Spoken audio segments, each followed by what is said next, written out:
Olá, sejam bem-vindos ao Hotel Trends. Chegamos aqui, acho que é a 34ª, já perdi a conta, é isso, Pedro? 34ª? 34ª ou 35ª. Importante que estamos aqui reunidos mais uma vez A casa dos com essa 30. gravação. É, isso aí. Você vai morrer de calor, meu amigo, com esse casacão aí, né? Eu tô aqui ainda. Aterrissando, Tô né? aterrissando, acabei de chegar ao Brasil. O cara veio Pra uma direto do mesa aeroporto, especial. diretamente de Guarulhos até aqui. Muito obrigado, Pedro Cipriano. Não Muito tinha bem. opção, né? Cheguei atrasado, então. É o que temos pra hoje. Pode abrir aí, produção, a câmera. Estamos aqui com dois convidados dessa vez. André Saconato, Guilherme Ditze, ambos da FEComércio. Os dois foram os economistas que abriram as duas últimas edições do Hotel Trends Orçamentos. Puxamos eles aqui para o evento e cá estamos. Muito obrigado pela presença, senhores. Muito obrigado. Eu que agradeço a oportunidade. Né? No dia do Hotel Trends nós combinamos, né? Não é? E hoje deu certo. Hoje deu né? certo. Apesar da... Tivemos que sacrificar um pouco o Pedro, que não dormiu, né? À noite. Mas eu só espero que depois do nosso podcast ele não durma a próxima noite. Obrigado, viu, Vinícius, Pedro, Hotelier News, são parceiros da FEComércio e é um prazer estar aqui falando com vocês de economia e turismo, assunto que a gente gosta bastante. Não, vai ter um pouquinho de política também, só um pouquinho. Sempre. Tem eleição, Futebol não, tem né? muito... Futebol não é aqui. Podemos falar, né, rapidamente. Aqui o Pedro não é muito chegado, mas tudo bem. Se falar de futebol, passar vergonha duas vezes, né? A primeira é por não ter dormido e o cérebro tá um pouquinho mais devagar do que é de costume. E a segunda que futebol não é muito minha praia, não. Já vou aproveitar que vocês dois aí bate para o ímpar aí para ver quem participa do ano que vem, para apresentar aí o negócio. Mas, mais uma vez, obrigado por tê-los aqui. É um prazer. Acho que é importante a gente falar de economia, né? A gente que fala lá, embora vocês não ficaram lá até o final, mas o Gestas falou uma coisa interessante no último painel do nosso evento, que assim, não pode fazer orçamento balizado pelo desempenho do PIB. É um erro tremendo. Mas, inegavelmente, há uma relação clara entre economia e turismo e é importante tê-los aqui para a gente falar desse assunto. E a gente sempre começa assim, pede para vocês se apresentarem brevemente, falar um pouco da trajetória profissional, formação, pode dizer que é palmeirense, outro fluminense. E é isso, apresentem-se, por favor, para a gente começar. Bom, eu sou Guilherme Ditze, sou formado em economia. Eu, na verdade, sou um carixaba. Eu sou nascido no Rio de Janeiro e fui criado no Espírito Santo durante até a faculdade, mais ou menos. Me formei lá no Espírito Santo e vim para São Paulo trabalhar aqui na FEComércio como assessor econômico. E aí, lá em 2017, uma história curta, eu fui assessor da Mariana Aldrigue, professora da USP, no Conselho de Turismo da FEComércio. E quando houve a saída dela para a Embratur, houve um espaço, né? Eu acabei sendo coordenador no primeiro momento e no segundo momento acabei me tornando presidente do Conselho de Turismo da FEComércio. Então eu tenho dois chapéus, né? Um de presidente do Conselho de Turismo da FEComércio e o outro de assessor econômico. Bom, André, por favor. Bom, a minha endogenia total é São Paulo, né? Eu nasci no ABC, na realidade, mas estou aqui na grande São Paulo toda a minha vida.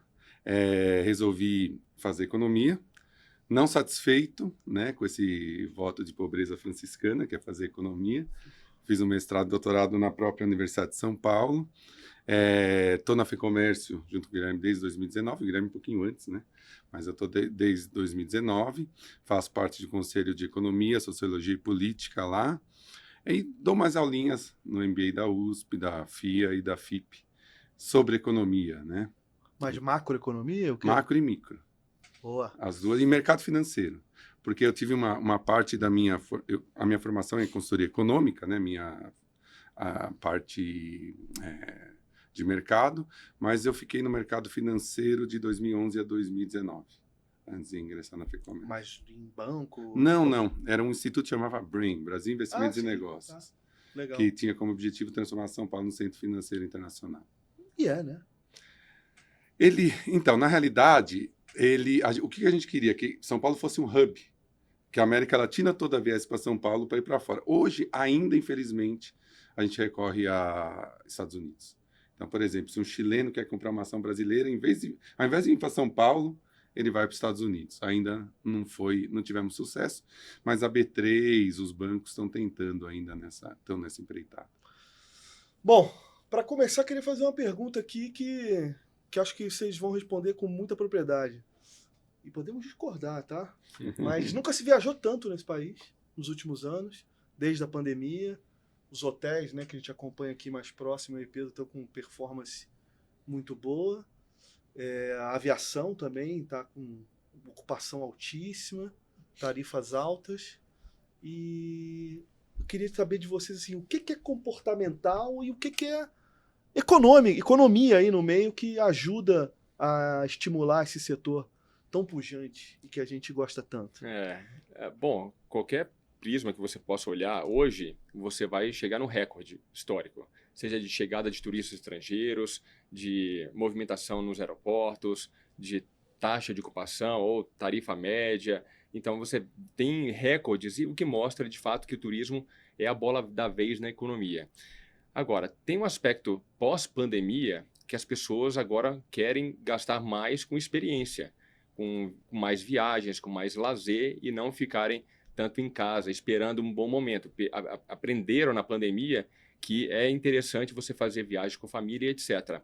E, ao mesmo tempo, a economia teve uma melhora significativa. Nunca houve tantas pessoas gastando um cartão de crédito, por exemplo, que é um mecanismo, que é uma modalidade que é extremamente importante para o turismo. É difícil a pessoa pagar um hotel, pagar um pacote turístico à vista, no Pix. Ela vai precisar do crédito.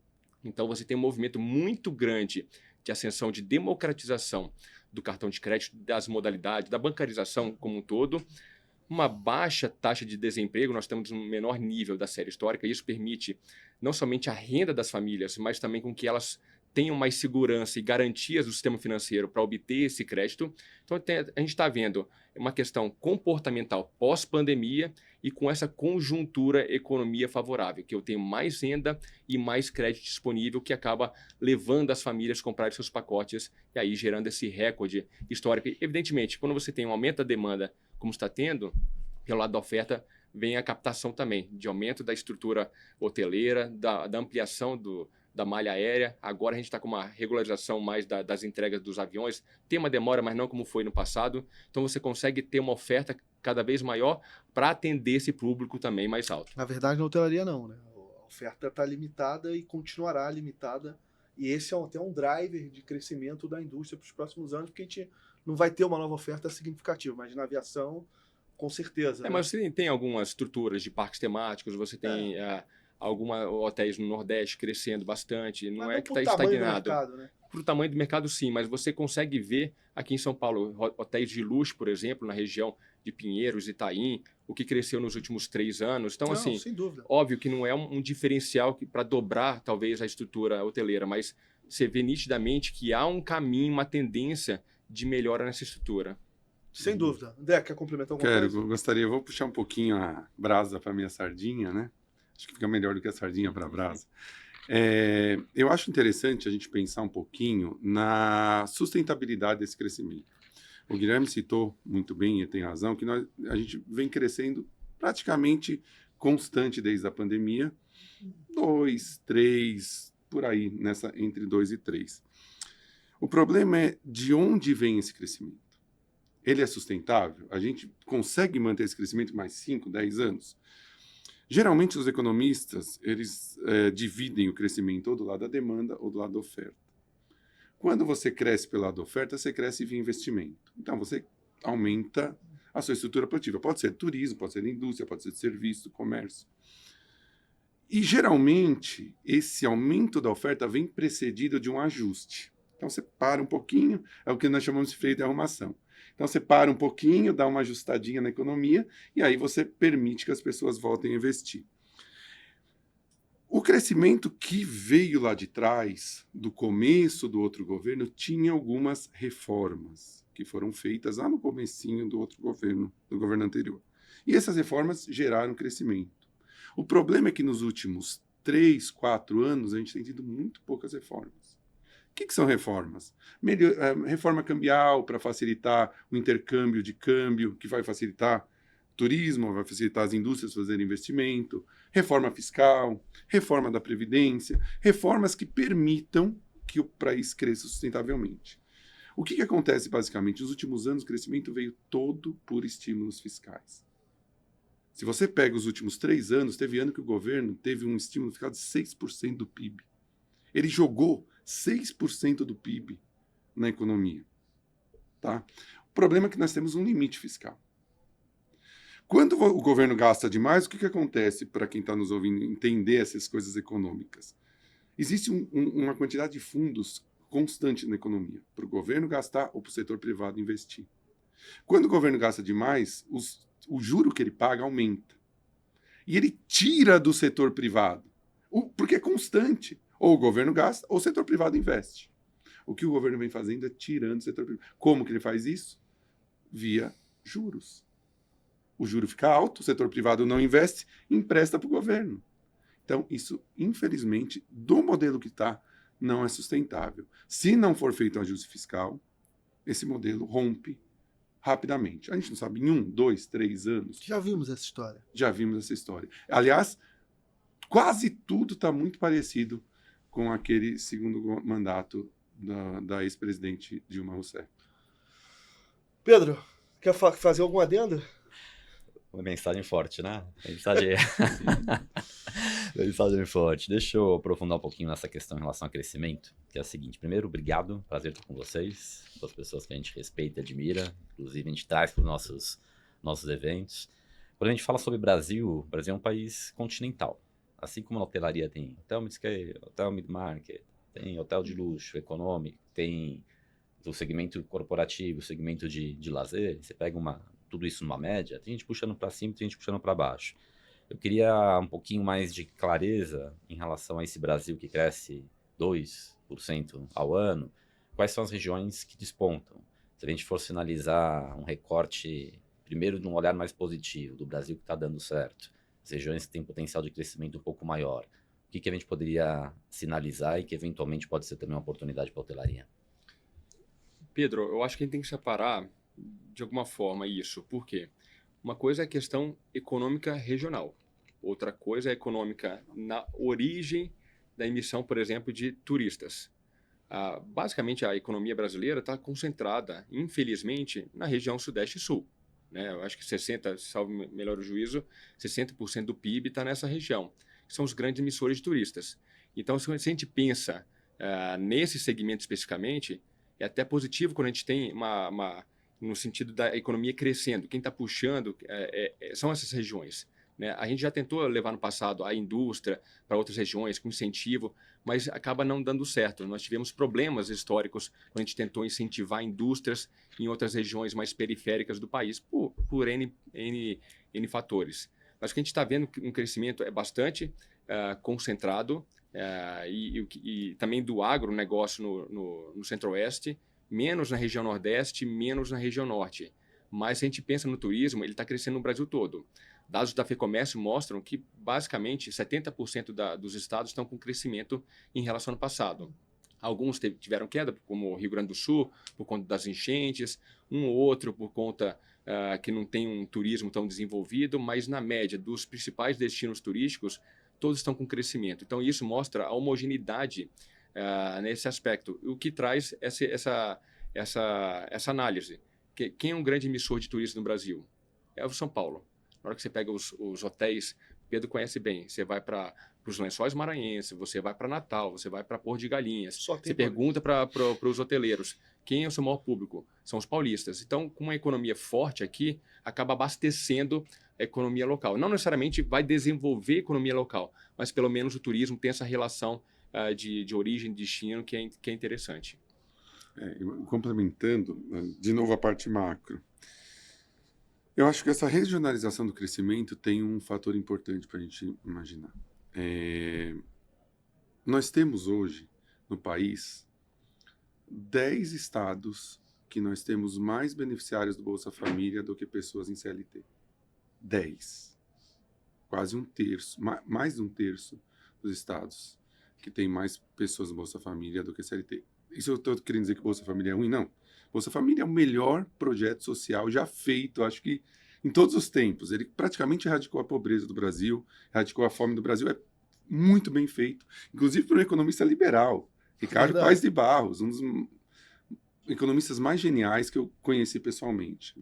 Genial, completamente genial, fora da curva. Por que eu estou falando isso? O orçamento do Bolsa Família em 2 anos passou de 45 bi para 200 bi. Esse Bolsa Família que existe hoje já não funciona mais. Uma política pública tem que ter o seguinte processo. Para que eu quero ela? Qual é o objetivo? E quando o objetivo for alcançado, eu vou para outra. Não aconteceu. Hoje a gente tem estudos mostrando que, do TCU, da própria Ficomércio, que muita gente jogando com dinheiro do Bolsa Família. O que significa isso? Não está funcionando mais. Ah, você tem que tirar dinheiro dos pobres? Não. Com esse restante, faz um outro programa social para outro objetivo. Então, assim, para reforçar o que eu falei na minha primeira resposta, muito desse crescimento no Nordeste e no Norte é referente a programa de estímulo. E não porque, infelizmente, o Nordeste e o Norte estão se desenvolvendo, estão gerando mais empregos, muito pelo contrário. Então, assim, deixa eu deixar bem claro aqui, porque Bolsa Família é ótimo, é um dos melhores programas sociais, a ONU já deu... Mas, avaliação de política pública, quem está avaliando se ele ainda tem esse efeito? Já no Sul e Sudeste, o crescimento é mais ligado ao investimento. Tá? Desses 10 estados, nenhum estão no Sul nem no Sudeste. Não, mas se eu não me engano, o São Paulo tem um número absurdo de beneficiários do Bolsa Família. Tem, mas percentualmente é bastante em termos de volume, a população é maior. mas é menos de 10%. Tem estados que tem 60, 65 no Norte e no Nordeste. Não, pra gente, pra hotelaria é um problema hoje, o Bolsa Família. É um problema entre aspas, como você falou, um programa maravilhoso, etc. Mas até, pelo que eu soube, assim, o Alexandre Sampaio compartilhou com a gente que tem um deputado aqui de São Paulo, parece, que ele quer fazer uma alteração na legislação para permitir que o beneficiário do Bolsa Família possa se registrar no CLT, porque hoje a gente vive... Esse é um projeto, inclusive, da Ficomércio, construído... Legal. Com o Marcos Beltrão, que é o deputado lá de Alagoas, nós levamos essa iniciativa, que o beneficiário do Bolsa Família pudesse ser empregado formalmente sem que haja o prejuízo da perda do benefício. E aí, evidentemente, tendo contrapartidas aí positivas para ambos os lados. Porque, enfim, o Pedro conhece, você também viaja o Brasil todo, sabe que boa parte dos hotéis e pousadas do Nordeste, ou até mesmo do Norte do país, as pessoas não conseguem empregar formalmente, então vai fazendo bico. Só que aí você cria uma insegurança jurídica, né, um passivo trabalhista muito grande. Né? Se a pessoa entra com uma ação lá, evidentemente ganha porque está tudo irregular. Sim. Mas se não for isso, a pessoa não consegue contratar. Então é um projeto interessante que está caminhando no Congresso, teve 2 aprovações importantes, agora... Enfim, é um processo difícil, porque há muita discussão sobre fundo de garantia, INSS, como que vai ser essa repartição das contribuições, etc. Então, mas é um projeto que a gente está tentando, né? Sim, esse é um dos pontos. Assim, o setor vive, né? A hotelaria vive um apagão de mão de obra. Esse é uma questão, mas não é a única principal. Mas a gente vive um pleno emprego também. Por que isso é um problema, entre aspas? Porque a gente vive um pleno emprego, há pouca mão de obra disponível e o setor não consegue atrair por baixo salário, jornada de trabalho. E quando chega lá no Nordeste, o cara ou fica informal ou não consegue contratar. O Nordeste vive um apagão ainda mais grave de mão de obra. Desculpe, tá? Imagina, pô. Eu não costumo interromper, mas... vou pedir essa licença poética nesse momento, que eu fico brigando com ele, que ele gosta de interromper. Eu vou fazer isso agora ele vai continuar interrompendo. O Guilherme falou um pouquinho sobre o pleno emprego. E aí, na fala dele, se eu entendi bem, existe até um viés positivo em relação a você ter mais capacidade de consumo. Agora, os índices relacionados a emprego no Brasil, se eu deixo de procurar emprego, eu saio do índice. Uhum. E aí, eu queria que você falasse um pouquinho, assim, o quanto desse pleno emprego é aumento da capacidade de consumo no país, realmente, e que traz um viés positivo para diversas questões em razão como o turismo, e o quanto disso também é reflexo do aumento de programas sociais que, de certa forma, canalizam parte dessa massa trabalhadora para outros fins que não sejam a atividade produtiva. Olha, é impressionante, Pedro. É exatamente isso que eu ia falar. Nós lemos o pensamento. Na verdade, só para quem está nos assistindo entender, quando você calcula o índice de desemprego, você calcula sobre as pessoas que estão procurando emprego. No caso do IBGE, se você não procurou emprego por 30 dias, você sai da amostra. Então, o que, que é? Empregados sobre total da população, que é pessoas empregadas mais pessoas procurando emprego. População procurando emprego. Se você não procura em 30 dias, você sai dessa amostragem. E você vai para pessoas que não estão dispostas, né? Tem todo um nome técnico, mas não estão dispostas a oferecer trabalho. Então, justamente porque vocês estavam falando que as pessoas que estão no Bolsa Família não podem ter um emprego formal, e é muito fácil hoje uma pessoa no Bolsa Família tirar um salário mínimo, com todas as, né, nem vou usar essa palavra aqui porque é injusto, penduricais, mas todos, né, penduricais é outra coisa, muito maior, um problema muito maior que esse, mas não vamos entrar aqui nessa história. Mas com todas as apêndices que você tem, é muito fácil para sair. Hoje você vê nos dados do IBGE, é muito fácil, que vem aumentando as pessoas fora de buscar um emprego. Então, assim, esses 6%, 5,8% que a PNAD mostra, são pessoas desempregadas, procurando emprego Ativamente. sobre o total de pessoas empregadas e desempregadas. Então, existe sim um efeito muito grande que não é falado pela imprensa, né? A gente sempre vê recorde, mas na realidade a gente não vê isso.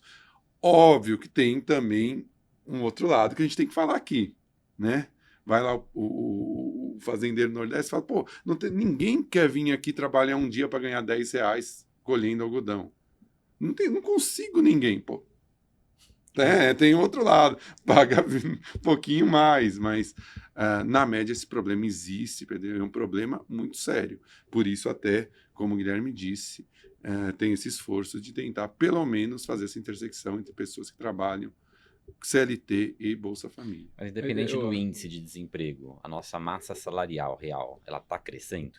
Porque talvez esse seja o número para ajudar a ter um pouco mais de clareza essa propensão ao consumo, inclusive turismo, Olha, ela é maior. Segundo dados do IBGE, a gente está crescendo ali 30 bilhões de reais de massa de rendimentos, que são as pessoas ocupadas vezes a renda média. Né? Então, a gente tem um volume financeiro disponível para os trabalhadores. Então, está crescendo muito forte essa renda disponível. E aí eu adiciono outra pesquisa, outro levantamento, que é do CAGED, do Ministério do Trabalho. Porque muita gente fala assim, o Bolsa Família está tirando essas pessoas da PNAD, do IBGE, então está sendo algo mascarado. Mas quando a gente olha do CAGED, está tendo um crescimento de saldo positivo entre empregados e desempregados forte em relação ao passado. Então as pessoas estão sendo empregadas formalmente. Fora os informais, aquele que não quer trabalhar, e está fazendo seu bico e ganhando sua renda como informal e ganhando muito bem. Então, eu creio que você tem um dado da PNAD que reforça essa questão da massa de rendimento que nunca teve no patamar como está agora, está no nível recorde histórico. A gente tem o dado do CAGED que mostra uma evolução de saldo positivo nos últimos anos, são milhões e milhões de saldo adicionado por ano, e isso traz como consequência um maior poder de compra das famílias. Evidentemente, né? E tem também, desculpa interrompê-lo, a questão do imposto de renda, né? Dos R$5.000 dos R$5.000, que isso vai injetar também mais dinheiro aí para consumo, né? E isso, a propensão do brasileiro a investir é praticamente nula. E não tem cultura de poupança também, né? Não tem cultura de poupança. É outro problema que o André pode abordar depois, a questão do investimento imobiliário, que envolve muito hotelaria, que tem o FGTS, essas questões todas, né, de poupança, perdão. É um problema que a gente está tendo, de falta de liquidez, falta de recursos para poder ter essa base de sustentação de investimento. Mas a gente vê de fato que está uma situação favorável, mas perigosa. Quem que é esse pessoal? Mas esse crescimento, ele se dá em qual classe? Né? Quando você comentou 30 bi de incremento, 30, isso. De incremento de massa salarial, isso vem de onde? Vem da classe média? Vem de uma classe mais alta? Qual que é o segmento que vem crescendo mais? Não tenho. Eu acho que todos estão com um crescimento forte. Todos. Porque a inflação hoje no Brasil, ela está em declínio. Né? A gente saiu de uma inflação de 6%, agora a gente está falando de 4,5%, deve chegar a 4%, se eu não estiver enganado. E isso, com o aumento do emprego, você gera um ganho real de renda. Os reajustes salariais estão vindo acima da inflação. E isso vai pressionar ainda a inflação, que a gente pode discutir num outro momento, né? A inflação de serviços está muito, muito forte, a inflação da aviação, da hotelaria também tem seguido forte. Então, são todas as classes de renda e a propensão a gastar, né, do salário é praticamente 100%. Então, essa isenção do imposto de renda até 5 mil será muito importante para o comércio, serviço e também turismo, porque as pessoas estão, como eu disse, no pós-pandemia, priorizando experiências, menos propriedades, menos imóveis, estão procurando algo que seja mais... Vou voltar aqui para a pergunta que abriu o programa. Queria de vocês, assim, percentualmente falando, na opinião de vocês, o que é economia e o que é comportamental que ajuda o setor a crescer nos últimos tempos, assim? Porque, para mim, por que eu estou reiterando isso? Porque, para mim, o comportamental tem um percentual muito grande. Justamente por isso, principalmente nas classes, nas gerações mais novas, que não quer comprar imóvel, não quer comprar carro, quer gastar em experiência. Então...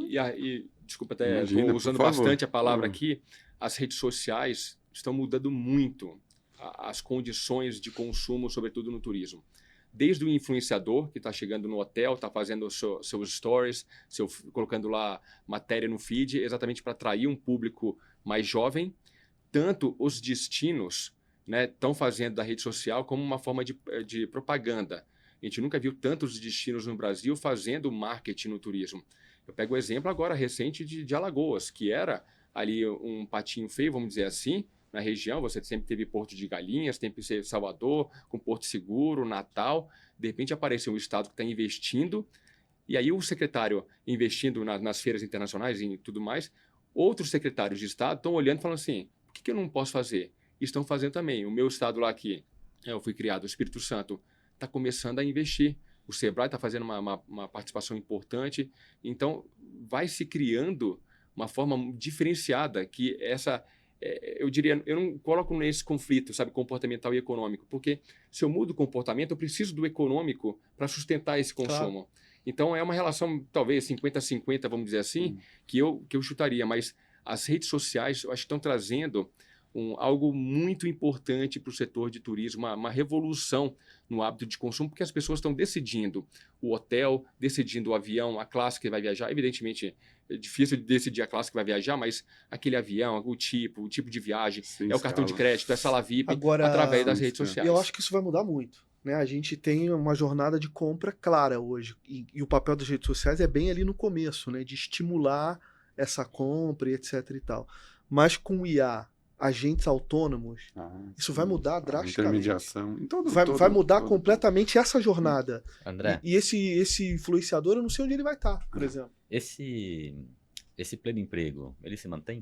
Se a gente pensasse numa janela de... Pedro, eu acho que a gente fez alguma combinação mental que era exatamente isso que eu queria dizer. Olha, vou falar brevemente aqui que a gente teve um papo sobre isso aqui nos bastidores. Aqui.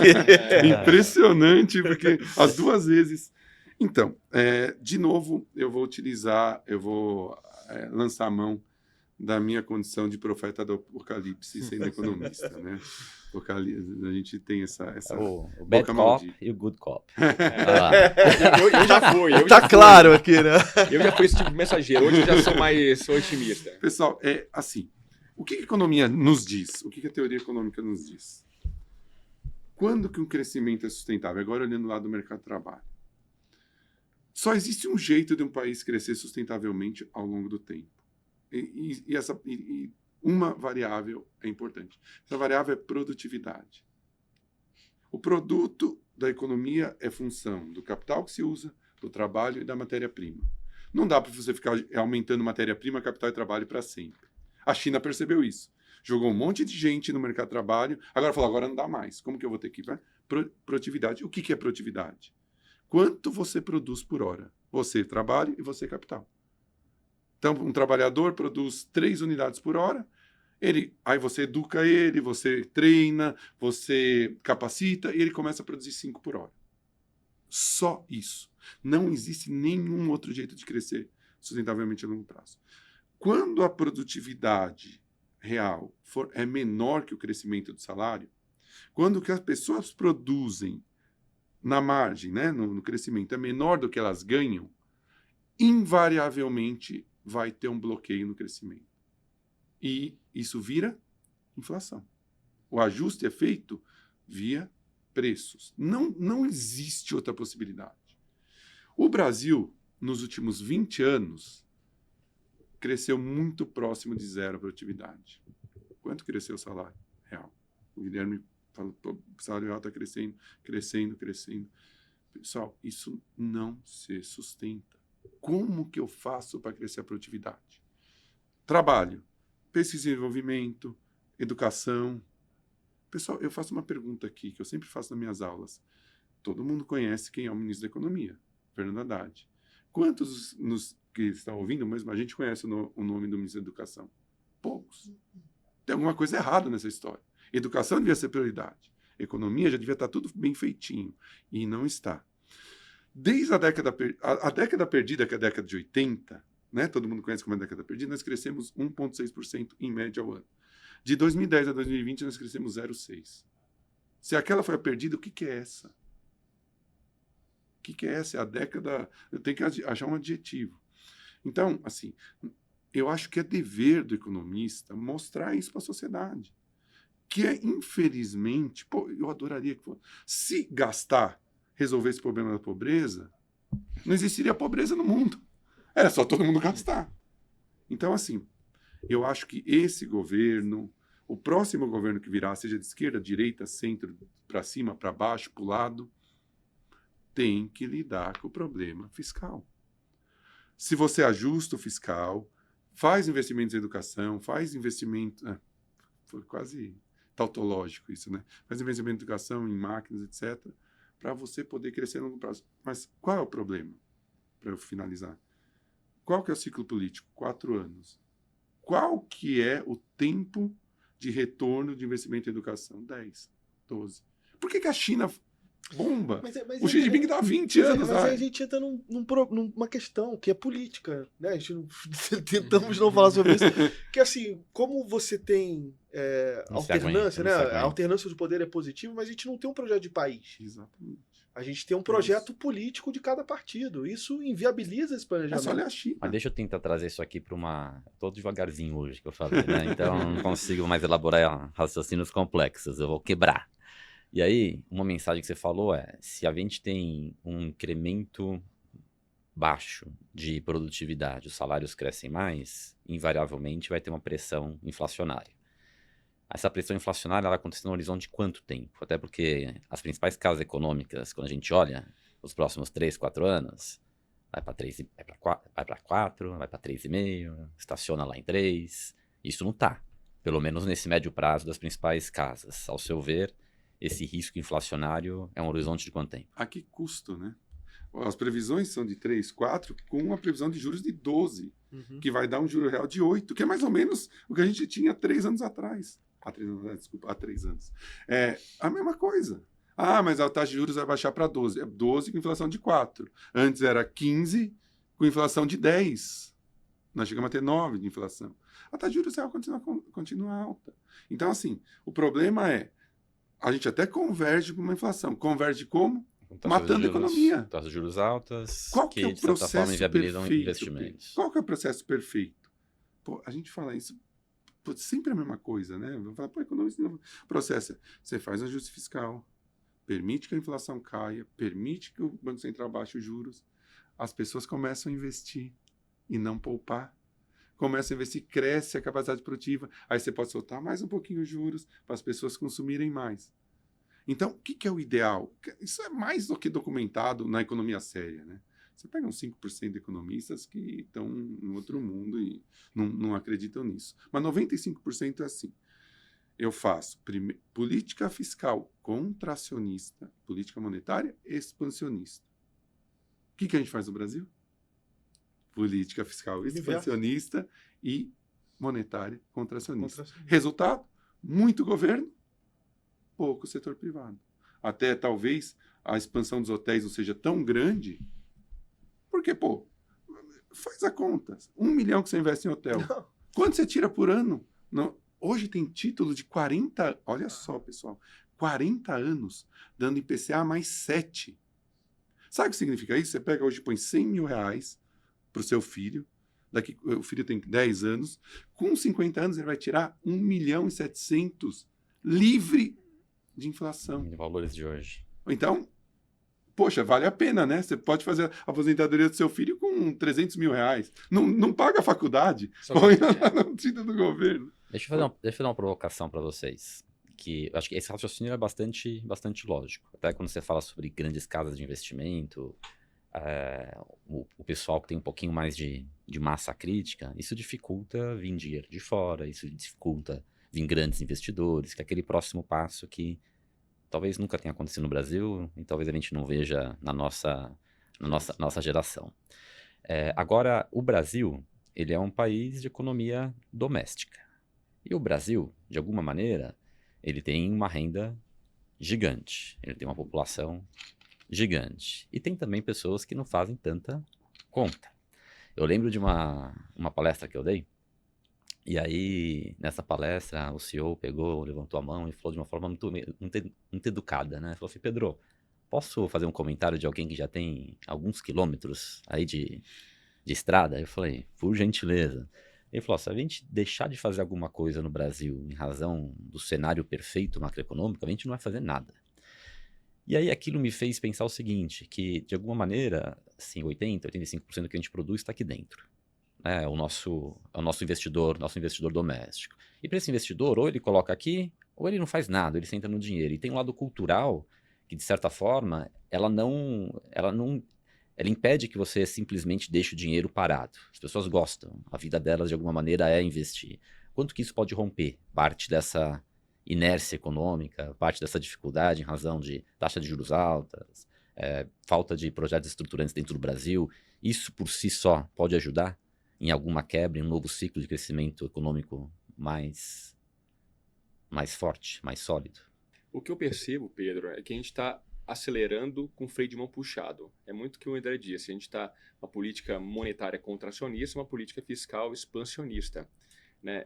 Na teoria econômica, se a gente fala de uns juros que saiu de 10,5% para 15%, os economistas já falariam, não, agora o mercado imobiliário acabou, agora não tem mais crédito para linha branca, fogão, geladeira, etc. Mas o que a gente está vendo? A gente está meio que jogando a teoria econômica para o lado, porque está crescendo muito o mercado imobiliário. Olha aqui em São Paulo, óbvio, grandes centros como São Paulo aqui, cada lojinha que era de bairro, cada comérciozinho já está sendo demolido, sendo colocado em estacionamento para virar um prédio gigante. Não sei se agora ou depois. E tem gente comprando já. Ou seja, está muito aquecido, mesmo com a taxa de juros a 15%. E é importante dizer também que eu acho que o sistema financeiro está cada vez mais individualizado. O que isso significa? Não é uma taxa de juros para todo mundo, é para cada perfil de consumo. Tanto que a taxa de juros do mercado imobiliário é mais baixa que a Selic, por exemplo. Aquela taxa regulada, então tem outro processo. Não cresceu muito. Eu até peguei esse dado do Banco Central, está em torno de 10% ano passado, está em torno de 10% ao ano esse ano também, mercado imobiliário. E a inadimplência nesse segmento não mudou. Está lá em 1,2% para 1,3% em um ano. Então você não vê grandes alterações. Por isso eu não vejo uma ruptura de um cenário como esse. Eu ainda vejo muita demanda aquecendo esses negócios. Isso. Deixa eu só corroborar. Acho que o Guilherme foi perfeito na análise dele. Inclusive, a gente tem um nome para isso na economia. A gente tem nome para tudo. Ele chama parafiscal. O que é o parafiscal? Imagina o seguinte, a taxa de juros é 15%. Essa taxa de juros, Selic. Vale lembrar que a Selic é a taxa diária baseada como referência a títulos públicos. Ou seja, é a taxa mais segura que existe aí anualiza. Tá? Só que assim, o que acontece? Você pega todos os recursos emprestáveis da economia. Metade dele são juros fixados. Aí o Banco Central aumenta a Selic para 25%, 30%, o imobiliário está 10%. O BNDES está fornecendo a 4% no Finame. Então, assim, para o Banco Central ter feito a quantidade de dinheiro que ele consegue controlar, a Selic é pequena. Então, em vez de ter 5 de juros, tem que pôr mais 10 para tentar fazer efeito. Esse é um ponto bem interessante que o Guilherme tocou. O segundo ponto eu queria falar, só no comecinho da sua frase, o Brasil é um país de economia interna, que é um erro. Que é um erro. Uhum. O Brasil devia se abrir. Como que a China fez? Ela fez... A gente usa a China, pode-se usar a Coreia, né? Uma é super capitalista, outra é super comunista, e as duas usam exatamente a mesma... Não existe mais isso, né? O que o Brasil devia fazer? Arruma a lição de casa, conceder infraestrutura, não é o governo. O governo tem que se conscientizar e não está fazendo isso, que é concessão, é o setor privado que tem que fazer porto, que tem que fazer aeroporto, que tem que fazer estrada para o turismo, que tem o aeroporto. Pô, a gente conhece o aeroporto de Florianópolis.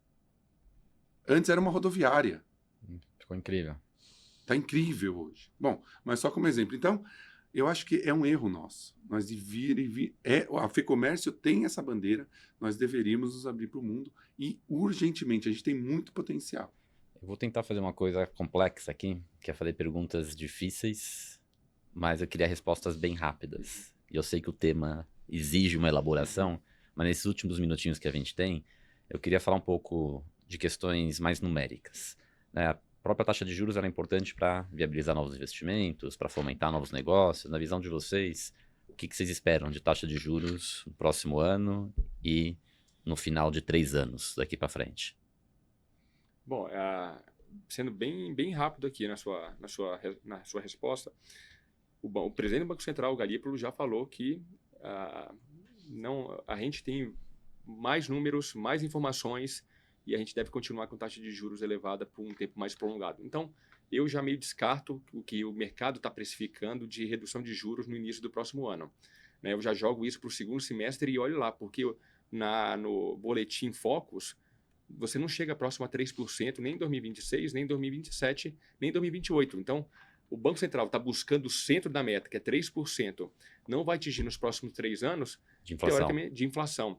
Então, deve continuar a taxa de juros elevadas aí nos próximos, pelo menos, 2 anos. Não vejo uma redução, apesar de haver uma diferenciação de juros do Brasil e Estados Unidos deve reduzir juros agora, novamente, em dezembro. Mesmo assim, a gente deve continuar por conta da nossa inflação interna. E que são taxas de juros elevadas? 15%. E lembrando, o que vale é a taxa de juros real. A gente tem uma diminuição, embora ainda longe da meta, nós temos uma diminuição da inflação. É possível que o ano que vem, como o Guilherme falou, caia a taxa de juros nominal, mas a real, que é o que vale quando vai investir, vai continuar a mesma. E mais, os Estados Unidos estão baixando juros onde não deveria. Esse é o problema. Né? Tem uma frase até que uma pessoa fala, o Brasil quis ser Estados Unidos, faz 100 anos que o Brasil quer ser Estados Unidos. Nos últimos 2, os Estados Unidos está querendo ser o Brasil, né? Está fazendo tudo errado macroeconomicamente. Então, o Banco Central está muito perfeito na condução da política monetária, sendo responsável. Sensato. E ele não tem culpa nenhuma dos juros altos. A culpa é da política fiscal.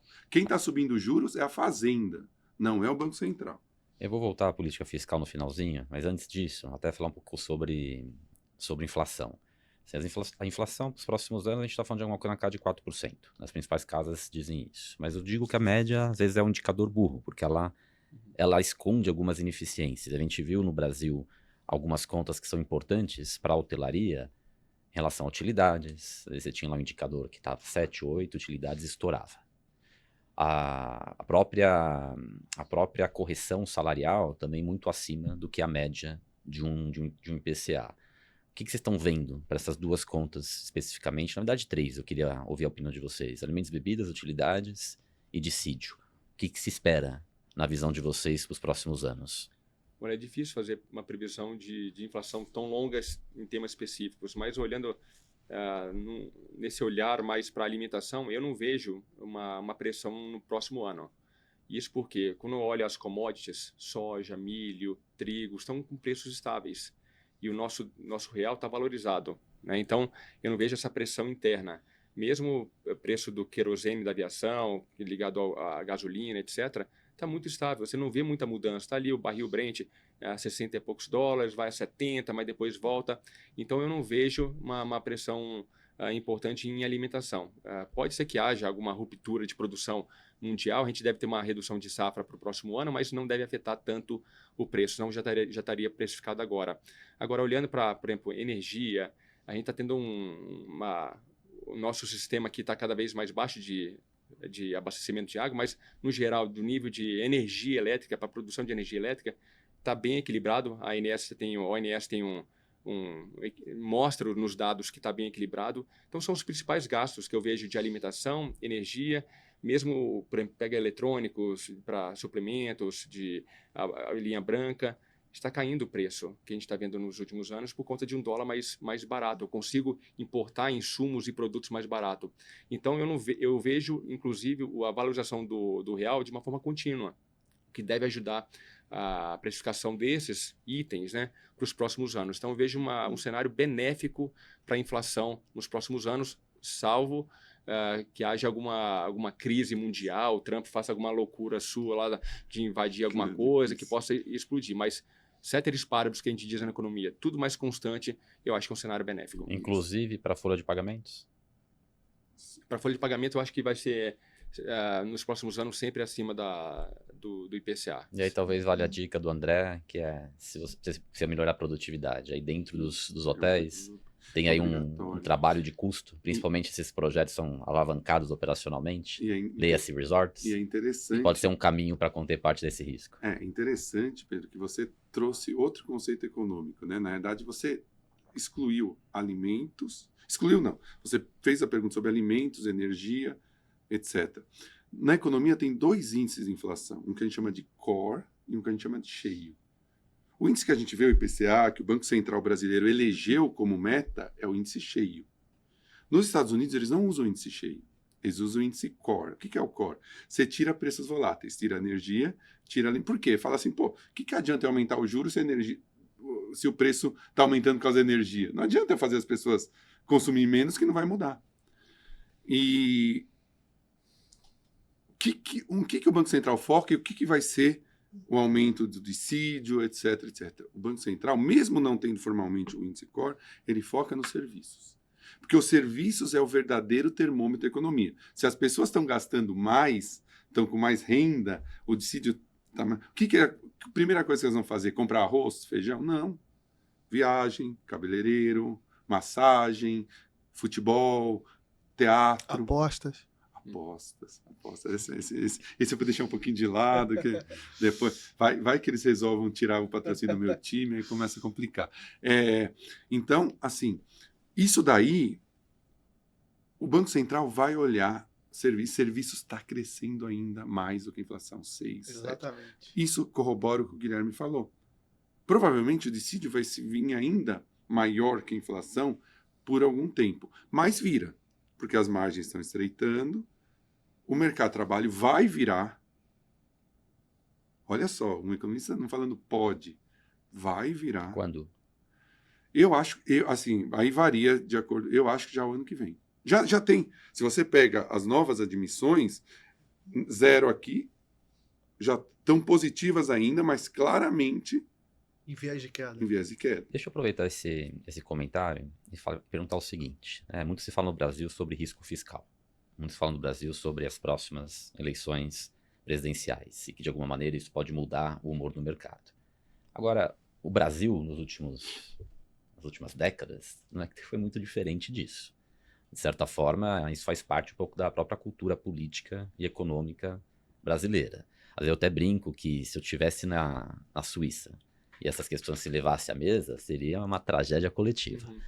A pergunta aqui é o quanto que isso efetivamente para vocês é um risco real, e quando eu falo um risco real é de mudar a situação brasileira atual, que é de um país de taxas de juros altas, é um país de baixo crescimento econômico, e o quanto que essas questões estão sendo colocadas agora, ela pode fazer com que a gente tenha um cenário pior do que a gente tem hoje. Olha, eu vou ser mais otimista que o André, embora sejamos da mesma Por casa. Por favor, que a gente vai encerrar com essa mensagem positiva. Não, da mesma casa, porque eu acho que nós estamos na armadilha do baixo crescimento e devemos continuar para os próximos anos. Não há uma mudança muito grande, imagino eu, no cenário de emprego, por conta das empresas que precisam manter seus empregados. A gente sabe a dificuldade que é a contratação de mão de obra, treinamento, rotatividade. Então, se eu consigo segurar, mesmo que haja uma produtividade baixa, eu vou mantendo esse mercado de trabalho aquecido.